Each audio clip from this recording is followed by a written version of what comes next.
true Joshua. Now these things happened to them as an example, but they were written down for our instruction, on whom the end of the ages has come. We can read that the life of Joshua described in the Pentateuch and in the book of Joshua itself in two different and complementary ways, as history and symbolically. In order to make a correct symbolic interpretation of the figure of Joshua, we must first know the rules that govern biblical symbolism, types and antitypes. Once this is done, we will trace the symbolism of Joshua through the rest of the Bible to find the messages that Elohim has left us through His Word in relation to the symbolic Joshua. Biblical symbolism. What is typology? Typology classes. The symbolism of Joshua. Joshua as a type, the antitype of Joshua. Joshua as a type of the church. Biblical symbolism. What is typology? Now these things happened to them as an example, but they were written down for our instruction, on whom the end of the ages has come. Paul and other biblical authors use the word type to refer to a historical figure or event that represents something or someone from his own time and or the future, called an antitype. For example, Romans 5:14 speaks of Adam as a type figure in King James Version of him who was to come, that is, of Yeshua, the antitype. On many occasions, we find in the Old Testament an indication that specific characters or events are types of something to come. Let's look at two examples. A type, David. Antitype, advertisement, a new David. The antitype, Yeshua. The type, sacrifices. Antitype, advertisement, suffering servant. The antitype, death of Yeshua. Typology classes, where he stayed until the death of Herod, and so was fulfilled what the Lord had said through the prophet, out of Egypt I called my son.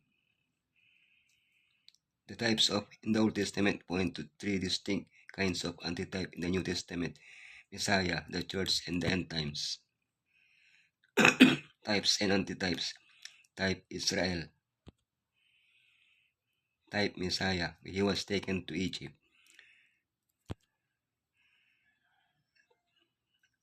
Church, the new Israel. End times, the 144,000. Type, the Exodus. Antitype, Messiah, 40 days in the desert.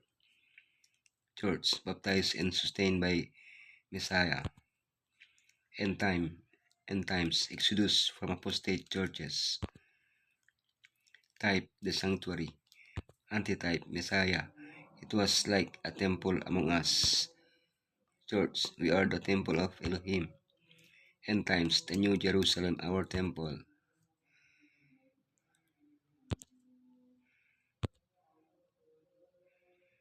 The symbolism of Joshua.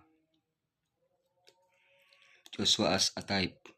The Lord your Elohim will raise up for you a prophet like me from among you, from your fellow Israelites. You must listen to him. Joshua partially fulfilled Moses' prophecy concerning a second prophet who would lead the people. Like Moses, Joshua received direct messages from Elohim. He celebrated Passover. He crossed the waters. He saw the angel of the Lord. His outstretched hand brought victory. He invited the people to remain faithful after his death, etc. While the manna began to fall under Moses, it ceased under Joshua. Furthermore, Joshua carried out the instructions regarding the division of the land in the cities of refuge that Moses had given. But the people understood that Moses' prophecy extended beyond Joshua. Thus, both Moses and Joshua become types of the true antitype who fully realized the prophecy given to Moses concerning the prophet, Yeshua. The antitype of Joshua. In the time of my favor I will answer you, and in the day of salvation I will help you.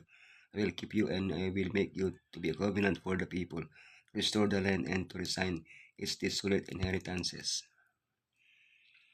The objective of the wars led by Joshua was to establish the Israelites in the Promised Land. Isaiah presents the work of the Messiah as consisting of assigning the desolate inheritances to his people, using the same terminology as the book of Joshua. In what sense is the life and work of Joshua as a type reflected in the life and work of Yeshua, the antitype? After his baptism in the Jordan, Yeshua fought against the forces of evil. He began his work after 40 days in the desert. He defeated the enemy of the cross. He gives us victory over our spiritual enemies. He gives us true rest. He assigns us an incorruptible inheritance. Joshua is a type of the church. For our struggle is not against flesh and blood, but against the rulers, against the authorities, against the powers of this dark world, and against the spiritual forces of evil in the heavenly realms. Joshua and the church. Today we have a battle to fight in which we are led by our Joshua, who equips us with the necessary armor. Furthermore, he already assigned us an inheritance and fills us with spiritual blessings. Joshua and the end times. But the complete typological fulfillment of Joshua will be at the end, when all the hosts of evil are destroyed, and we take full possession of our inheritance, a land where we can live in confidence. Until that time comes, let us grow in grace as Joshua did, allowing Elohim to transform us to become a little more like him each day.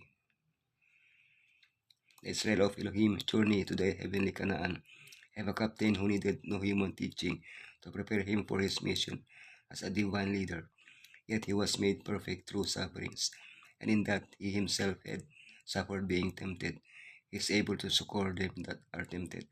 Our Redeemer manifested no human weakness or imperfection, yet he died to obtain us for us an entrance into the promised land.